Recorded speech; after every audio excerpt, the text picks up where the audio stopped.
जय हिंद साथियों, वंदे मातरम, भारत माता की जय। आप सभी को साधुवाद, आशीर्वाद। देश की वर्तमान स्थिति को देखते हुए हम सभी के हृदय में बड़ा असंतोष है। भगवान श्री राम के अनुयायी हम, भगवान श्री राम के पुजारी है हम। भगवान श्री राम हमारे नस नस में है, रक्त की हर कण में है, रक्त की हर बूंद में है। वो भगवान जिन्होंने कभी इस संसार में जन्म लेकर इस पवित्र भूमि को और भी पवित्र कर दिया। वो पवित्र भूमि जहाँ पर भगवान श्री राम का जन्म हुआ, वो अयोध्या, जहाँ के चरण रज को अपने मस्तिष्क पर रखना चाहता है ये सन्यासी सूर्य सागर। लेकिन फिर भी मेरे भाग्य अभी तक नहीं चमके हैं। आज नहीं तो कल अवश्य चमकेंगे और मैं अयोध्या के दर्शन अवश्य करूंगा। केवल अयोध्या इस शब्द के पीछे ही बहुत बड़ा रहस्य छिपा हुआ, जिसे कोई युद्ध में हरा नहीं सकता। वो है अयोध्या। जहाँ भगवान श्री राम निवास करते थे वो है अयोध्या। जहाँ भगवान हनुमान ने अपने चरण रखे वो है अयोध्या। जहाँ पर भगवान श्री राम ने बाल लीलाओं से लेकर के अपने जीवन के अंतिम क्षण तक जहाँ पर अपने जीवन को यापित किया वो है अयोध्या। और उसी अयोध्या में भगवान श्री राम का एक मंदिर, जो आज हम वर्तमान में देख रहे, 500 वर्षों से जिस मंदिर को हर बार पीड़ित कर दिया गया आक्रांताओं के द्वारा, इन मोगलों के द्वारा, इन यवनों के द्वारा, इन देश विघातक कार्य करने वालों के द्वारा, जिन्होंने मेरे देश को तोड़ा, नरसंहार किया, लाखों सहस्रों लोगों की हत्या की। वे लोग जिन्होंने भगवान श्री राम का मंदिर तोड़ करके वहां मस्जिद बना ली, वे लोग आज भगवान श्री राम पर कटाक्ष करने के बहाने हमें कटाक्ष करने के लिए प्रेरित कर रहे हैं कि हिंदू आपस में विवाद करे और भगवान श्री राम को टारगेट करे। भगवान श्री राम के उद्घोष करने वाले को हम टारगेट करें, अर्थात भारतीय जनता पार्टी को हम कटघरे में डाले। यही इन लोगों की घिनौनी सोच है जो कभी सफल नहीं हो सकती। मैं भी बोलना चाहता हूं इन हरामखोरों के खिलाफ, चाहे वो केजरुद्दीन हो, चाहे वो गुंडा हो आम आदमी पार्टी का, जो ब्लैक में टिकट बेचता था और कभी सुल्तानपुर में जूते चप्पल से मार खा गया, कभी हमारे देशभक्त साथियों के द्वारा मुंह पर जिसका कालिख पोत दिया जाता है। ऐसा वो आम आदमी पार्टी जो गुजरात में आकर, कल परसों केजरीवाल आया था गुजरात में, बड़े उछल रहे हैं आम आदमी वाले। ध्यान रखना आम आदमी पार्टी वालों, सूर्य सागर गुजरात में ही है। अभी तो चुपचाप है हम लोग। हमें भारतीय जनता पार्टी समर्थन करती है या नहीं इसकी कोई आवश्यकता नहीं। हम देशभक्त है और इस मिट्टी के लिए, इस मातृभूमि के लिए जो अपना सर्वस्व बलिदान करता है, उस पार्टी के साथ, उन नेताओं के साथ ये सन्यासी है और मेरे सारे अनुयायी उनके साथ है। तुम कुकरमुत्तों की तरह उगना चाहते हो, लेकिन याद रखना ये गुजरात की भूमि है और इस गुजरात की भूमि में तुम जैसे अपवित्र आत्माओं को हम घुसने नहीं देंगे। आ तो गए हो तुम, लोकतांत्रिक देश की मजबूरी है, हम तुम्हें लात मारकर भगा नहीं सकते। और जाकर के जब तुमने सारी तस्वीरें खींची, तुम्हारे डेप्यूटी चीफ मिनिस्टर जब यहाँ गुजरात में परसों chief minister, deputy chief minister दोनों भी यहाँ टपक गए गुजरात में और तस्वीरें खींची। किसके साथ? उनके साथ जिन्होंने मंदिरों को तोड़ा, जिन्होंने हमारी माता बहनों की इज्जत के साथ खिलवाड़ कर उनकी हत्या की। उनके साथ तस्वीरें खींचकर सोशल मीडिया में डाल रहे हो, कहते हो गुजरात अब हम आदमी के, आम आदमी। आम नहीं हो तुम, निचोड़ा हुआ आम हो तुम और आम ही हो तुम। तुम ये सपने देखते हो शेख चिल्ली के, तुम्हें मुंगेरीलाल के हसीन सपने देखना चाहते हैं कि गुजरात तुम्हारे हाथों में आ जाएगा। असंभव है। त्रैकालिक शक्तियां अगर तुम्हारे साथ भी खड़ी हो जाए, ब्रह्मा विष्णु महेश भी अगर तुम्हारे साथ खड़े नहीं होने वाले, फिर भी मान लीजिए खड़े हो गए, 33 कोटि देवताओं ने भी अगर तुम्हारे साथ खड़े होकर कंधे से कंधा मिलाने का प्रयास किया, तो भी गुजरात का हिंदू तुम्हें जीतने नहीं देगा। तुम्हारी जमानत तक जब्त हो जाएगी। विधानसभा केवल और केवल भारतीय जनता पार्टी के हाथ में रहेगी। ये आचार्य सूर्य सागर के वचन है, ये दिल्ली नहीं है। या 25 वर्षों से केवल और केवल भारतीय जनता पार्टी की सत्ता है, इसीलिए हिंदू सेफ है, सुरक्षित है और हिंदू मजे में है। लेकिन कुछ लगड़बग्गे कुत्तर मुत्तों की औलादे कुछ अगर भटक गए हैं रास्ता और वो ये सोचते हैं कि नोटबंदी कर दी प्रधानमंत्री नरेंद्र मोदी साहब ने, जीएसटी लागू कर दिया प्रधानमंत्री नरेंद्र मोदी साहब ने,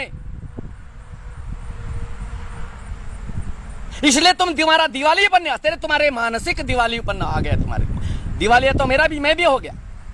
एक समय मेरा भी था जब मेरे पास सब कुछ था। आज मेरे पास कुछ नहीं है था, इसलिए भिखारी नहीं, भिखारी भीख मांग करके जिंदगी बसर कर लूंगा। कटोरा लेकर के, जैसे कांग्रेसियों ने कटोरा लेकर के, अरे मोदी तेरे राज में कटोरा आ गया हाथ में, इस प्रकार से भाषण देकर तुमने अपनी औकात दिखा दी। तुमने कहा नरेंद्र मोदी तुम आए और कटोरा पकड़वा दिया। तुम लोगों के हाथ में कटोरा इसलिए उस व्यक्ति ने, उस महान व्यक्ति ने, उस महान नरेंद्र मोदी ने नहीं दिया। तुम्हारे काले कारनामों की वजह से तुम्हारे हाथ में कटोरा आ गया, क्योंकि खाने को नहीं मिल रहा है। 2022 का इलेक्शन अब आ रहा है विधानसभा का उत्तर प्रदेश में, और तुम चाहते हो योगी आदित्यनाथ की सरकार को तुम गिरा दोगे। वहां पर एक सपना देखने वाला अखिलेश यादव, अक्कलेश, कहता है कि इस बार हम तो स्पष्ट बहुमत लेकर के आएंगे और यहां पर अभी समाजवादी पार्टी की सरकार आएंगी उत्तर प्रदेश में। अरे यार लकड़बग्गो, सपना देखना बुरी बात नहीं है। एक हिजड़ा होता है, वो भी सपना देखता है कि उसकी 4 औलादे हैं। जिसकी सरपंच बनने की औकात नहीं, वो भी प्रधानमंत्री के तख्त पर जाकर के बैठता है स्वप्न में। जिसकी शक्ल बिगड़ी हुई है, वो भी देखता है अपने सपने, ऐश्वर्या रॉय के, बिपाशा बासु के, न जाने क्या क्या नाम है उनके। ऐसे सपने देखने वाले लकड़बग्गो, तुम सपना अवश्य देख सकते हैं, लेकिन धर्म योद्धा, धर्म भक्त, देश योद्धा नरेंद्र मोदी और उनकी भारतीय जनता पार्टी के साथ है। बहुत सारे लोग बोलते बीजेपी तुम्हें क्या देगी, बीजेपी हमें कुछ न दे, हम बीजेपी को देते हैं और हमारा योगदान बीजेपी के साथ है और आगे भी रहेगा। वो संजय सिंह स्टेटमेंट देता है, बकवास बातें करता है, चेहरा ही ऐसा। अरे जो जिसने अपने जीवन के आधे से अधिक पहलू को ब्लैक मार्केट, ब्लैक के टिकटें बेचने में निकाल दिया, उसकी जिंदगी कैसी रही होगी। जाकी रही भावना जैसी, प्रभु मूरत देखे तिन तैसी। और जैसा जिसकी सोच होती है, पानी पियोगे तो सोच सही रहेगी, दारू पियोगे तो साले सोच बेवड़े जैसी होती। ये सारे बेवड़े हैं। भगवान श्री राम की उस जमीन को, जो कि भारतीय जनता पार्टी, हालांकि उन लोगों ने पैसा देकर के खरीदी है, अगर कांग्रेस की सरकार होती तो खरीदा नहीं जाता, जब्त कर लिया जाता जमीन को।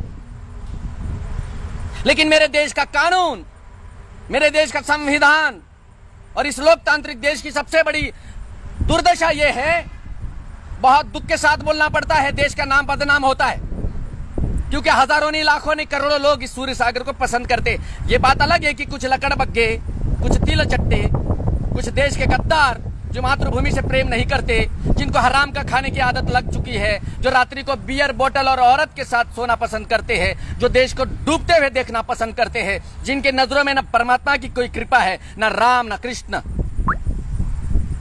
जिनका आदर्श है, जो माता पिता को लात मारते हैं, वेश्याओं को कोठे पर जाकर के मुजरा करते हैं, पुरुष होकर के भी भांडों जैसा कार्य करते हैं, वो मेरे शत्रु है। स्वाभाविक होने चाहिए। जिनके जीवन में शत्रु नहीं, उसका जीवन साला किसी काम का नहीं, वही जड़ा और नपुंसक होगा। मेरे जीवन में आने को शत्रु है, नरेंद्र मोदी के आने को शत्रु है, अमित शाह के आने को शत्रु है, योगी आदित्यनाथ के आने को शत्रु है, तुम जैसे साथी 82 ही सही।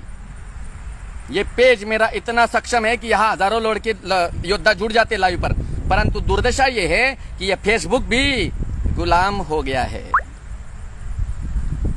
उन खालीदार टोपियों का। खाली है, मैं क्यों बोलूं जाली है, मैं जाली है लेकिन खाली है। जहां कुछ है ही नहीं वहां मैं बोलूं क्यों। तो महत्वपूर्ण बात यह है कि कुछ लोग कहते हैं कि अरे जमीन में इन भाजपा वालों ने और उस कमेटी वालों ने, जो श्री राम भगवान के लिए कमेटी बनाई गई है मंदिर के लिए, उन लोगों ने गफला किया। अबे साले सांडों की औलादो, गफला किया। आश्चर्य है, मेरे देश के कानून व्यवस्था को तो मुझे बड़ा बुरा लगता है। मेरे देश में राहुल गांधी जमानत पर, प्रियंका गांधी का पति रॉबर्ट वाड्रा जमानत पर। आश्चर्य, प्रियंका गांधी जब चुनाव आता है तो प्रियंका गांधी हो जाती है, लेकिन प्रियंका रॉबर्ट वाड्रा नहीं होती है। लेकिन ये देश की जनता, मेरे हिंदुस्तान की जनता, न पता नहीं यार, इनको मैं गाली नहीं दे सकता। मेरे देश के बच्चे हैं, हिंदू मेरा भाई है, हिंदू मेरा बेटा है, हिंदू मेरा पुत्र है, हिंदू मेरा शिष्य है, इसलिए हिंदुओं को गाली नहीं दे सकता। मैं सामने हो तो 2 चाट मार दूं मैं आपको, क्योंकि मेरे को अधिकार है, मैं आपका धर्मगुरु हूं। लेकिन मैं कांग्रेस की चाटुकारिता करने वाले उन हिंदुओं को बोलना चाहूंगा, अबे सालो, तुम लोगों को बेवकूफी की हद है साली, कितना चाटते रहोगे। तुम्हारे पूर्वज भी चाट रहे थे अंग्रेजों की, आज तुम उन अंग्रेजों की चाट रहे। प्रियंका रॉबर्ट वाड्रा नाम है, जब तुम्हारी बहन शादी करती है और वो जाती है ससुराल तो तुम्हारे बाप का नाम सरनेम हट जाता है और उसके पति का नाम और उसका सरनेम लगता है। तुम्हारे घर कोई बहू आती है तो उस लड़की का नाम हटता है, उसके बाप का नाम हटता है। जैसे ही मेरे देश की यह परंपरा है। यहाँ प्रियंका रॉबर्ट वाड्रा चुनाव के समय में प्रियंका गांधी हो जाती, लेकिन फिर भी हरामखोर हमारे कुछ लोगों को समझ नहीं आता, फिर भी कांग्रेस के गुणगान गाते हैं। और यही दुर्दशा है हिंदुस्तान के लिए। ऐसे ही लोग कुकरमुत्तों के भांति मेरे देश को खोखला कर रहे हैं। एक नरेंद्र मोदी अकेला लड़ता है, एक अमित शाह उम्र के अंतिम पड़ाव पर है। लोग 50 साल और जिएंगे, ये सारे आज से लेकर और 50 साल जिंदगी जिएंगे ये तीनों महारथी, लेकिन फिर भी अपने जीवन में अय्याशियां नहीं करते। वो तुम्हारे बचाव के लिए नाना प्रकार का प्रयास करते हैं। देखिए नरेंद्र मोदी के दाढ़ी के सारे बाल सफेद है, बुजुर्ग हो गए, वो हमारे लिए घसीट गया उनका जीवन, लेकिन तुमने क्या दिया उनको? केवल गालियां, अपमान। आम आदमी पार्टी की सत्ता आ गई तुम्हारे दिल्ली में, और आम आदमी पार्टी को यह लगता है कि गुजरात दिल्ली है तो लकड़बग्गे आंखों के धृतराष्ट्र, ये समझ लेना कि ये गुजरात है।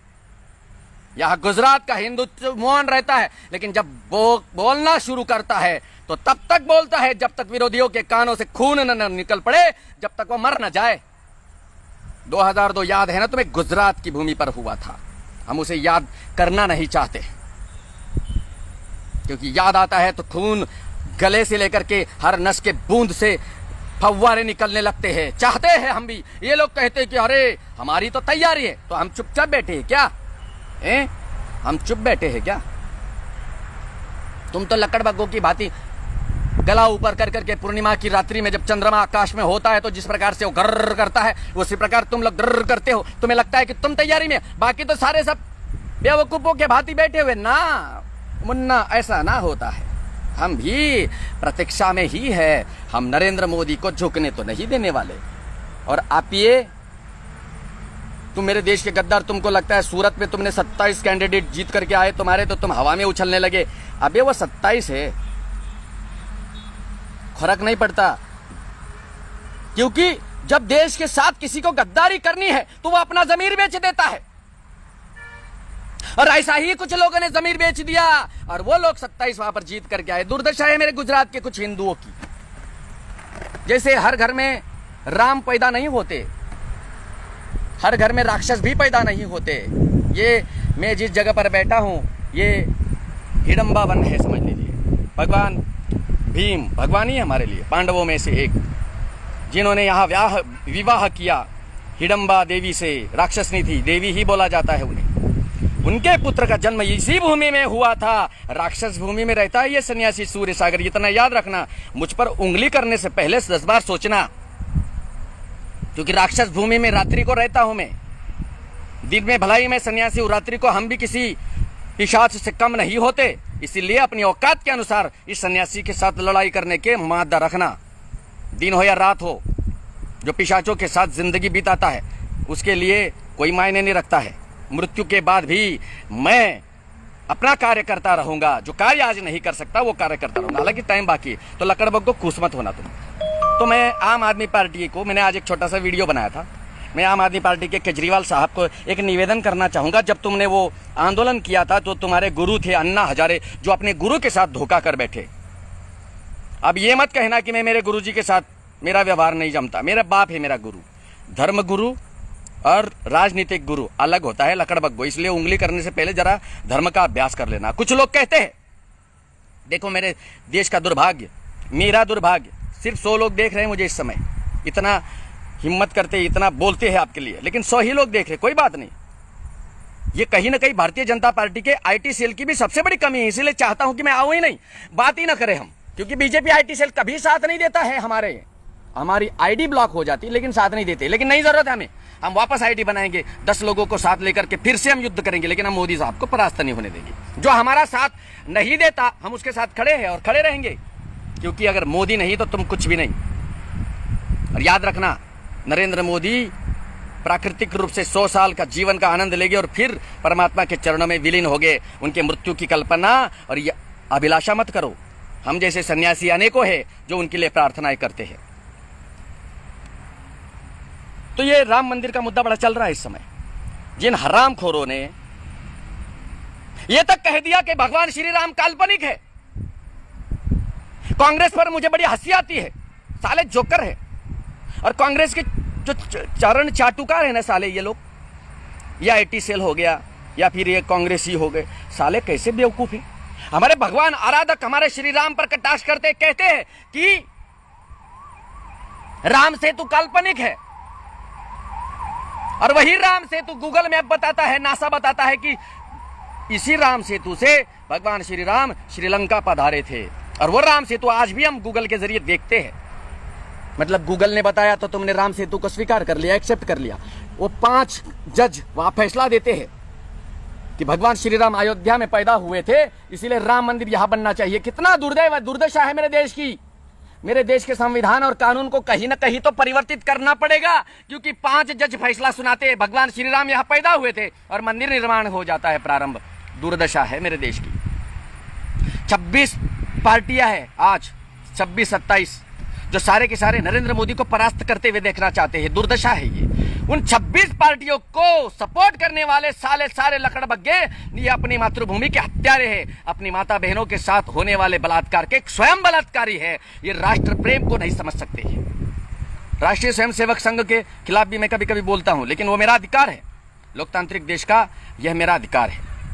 अगर तुम गलती करोगे हम बोलेंगे। हम यही चाहते, केवल और केवल हिंदुत्व के साथ खड़े हो जाओ। हिंदुओं के साथ तुम्हें खड़े होना है। जो हिंदुत्व की बात करेगा, हिंदुस्तान की बात करेगा, हिंदू हित की बात करेगा, उसके साथ तुम्हें खड़े होना है। अगर कोई राजनीतिक पार्टी का कोई भी राजनेता, कोई भी अगर भगवान श्री राम के खिलाफ टिप्पणी करेगा या टिप्पणी करने वालों के साथ खड़ा हो जाएगा, हम उसका बेशक विरोध करेंगे। हाँ, तो केजरीवाल जी, जब तुम्हारा वो क्या लोकपाल बिल के लिए तुमने बड़ा नौटंकी किया था, साला मैं भी तुम्हारे बातों में आ गया, क्योंकि तुम्हारा वो टीवी पर टेलीकास्ट चल रहा था। हम आज समझ पाए उस विषय को। तुमने बहुत सोच नियोजनबद्ध तरीके से स्वयं को खड़ा कर दिया वहाँ, और दिल्ली की जनता को मूर्ख बना दिया। दिल्ली की जनता बेचारी, दिल्ली की जनता की कोई गलती नहीं है। दिल्ली की जनता भावुक है। कहते हैं दिल्ली दिलवालों की, और सत्य है वो। इन दिलवालों ने तुम जैसे बेवकूफों को सत्ता पर बिठा दिया, क्योंकि वो भावुक हो गए, उनको लगा।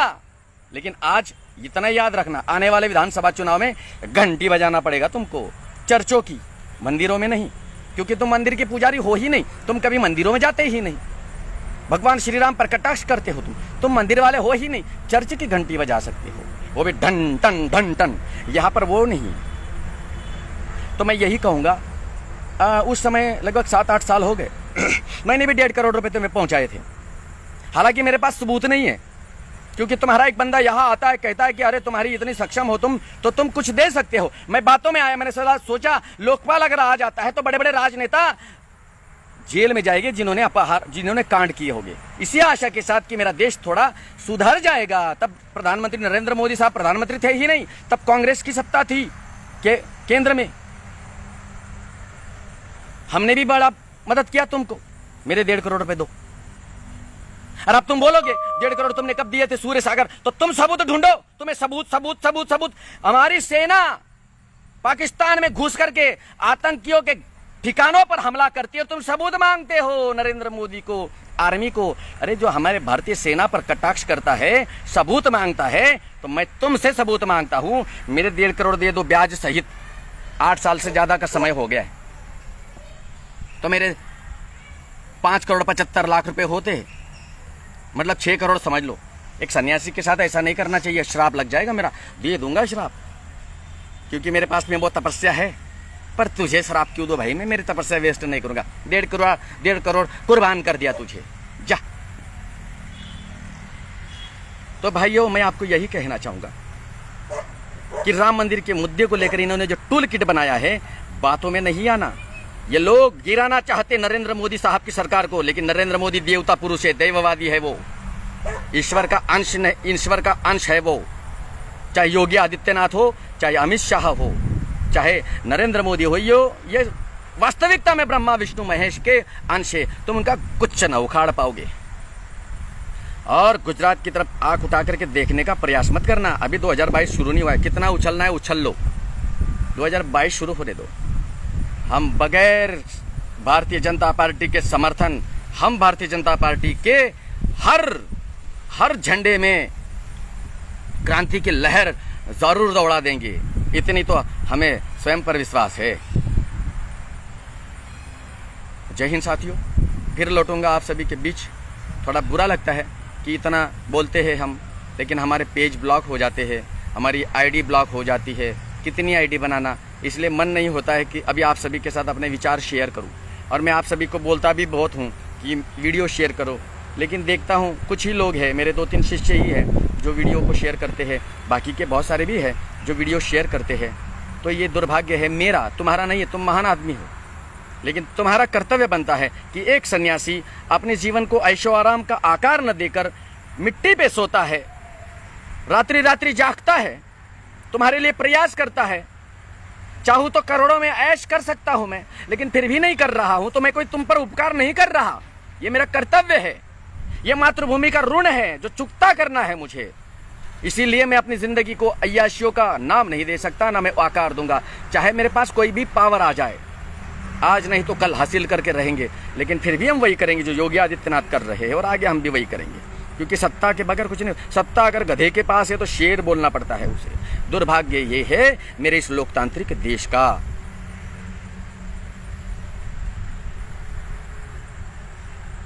तो एक बात छूट गई थी आदि में, रॉबर्ट वाड्रा, राहुल गांधी, सोनिया गांधी, पी चिदम्बरम जमानत पर है, और जमानत उनको मिल जाती है। यहाँ बड़े बड़े लोग जो साधारण से अपराध करते हैं, बेचारे गरीब, उनको जमानत नहीं दी जाती इस मेरे देश में, क्योंकि पैसा नहीं खिला सकते हो उन लोगों को जो जमानत दिलवाते हैं, लेकिन उनको जमानत मिल जाती है। अभी भी जमानत पर है, तो जमानत किसने दी उसकी भी इन्वेस्टिगेशन करनी चाहिए ना। भले ही मेरी बात सुन करके तुम्हें बड़ा बुरा लगेगा, गोली मार दो हमें, आज नहीं तो कल मरना ही है। और मेरा रक्त अगर इस मिट्टी में बहकर मैं परमात्मा के चरणों में पहुंचता हूं तो मेरे लिए भाग्य है, क्योंकि ऐसी ही रस्सी का गले में रस्सी भगत सिंह के, सुखदेव के, राजगुरु के गले में डाली थी। ऐसी ही गोली मार दी गई थी चंद्रशेखर आजाद को, क्योंकि वो देश के लिए लड़ते थे। मैं भी देश के लिए कर रहा हूं, तुम भी देश के लिए कर रहे हो। तो मैं जानता हूं आज नहीं तो कल वो क्षण अवश्य आएगा जब हम हिंदुस्तान को हिंदू राष्ट्र बना हुआ देखेंगे। हिंदू राष्ट्र में परिवर्तित करने के लिए कोई विधर्मी बीच में रोड़ा नहीं डाल रहे, वो तो डाल ही रहे हैं। लेकिन दुर्भाग्य ये है कि हमारे ही कुछ लोग रोड़ा डालते। जैसे अभी मेरे पास में 10 लोग आ गए मेरे पोस्ट पर कमेंट करने के लिए, वो हो गए विधर्मी, लेकिन एक बनेगा ब्राह्मण, एक बनेगा तेली, एक बनेगा जैन, एक बनेगा जाट, एक बनेगा चौधरी, एक बनेगा तेली चौधरी को, चौधरी पटेल को, पटेल बनिया को, बनिया ब्राह्मण को, ब्राह्मण क्षत्रिय को, क्षत्रिय जाट को, जाट राजपूत को गाली देंगे। इस प्रकार से नौटंकी करके हमारे लोगों का ब्रेन वॉश करना चाहते, आपस में लड़ाना चाहते। तो सोशल मीडिया पर ऐसी कोई पोस्ट, ऐसी कोई कमेंट, ऐसा कोई फेसबुक का लिंक आपको नजर आता है तो साथियों अपनी सत विवेक बुद्धि का इस्तेमाल करना, नरेंद्र मोदी के साथ खड़े रहना, भारतीय जनता पार्टी के साथ खड़े रहना, भगवान श्री राम जो हमारे आराधक है उनके साथ हमें खड़े रहना होगा। जय श्री राम, वंदे मातरम।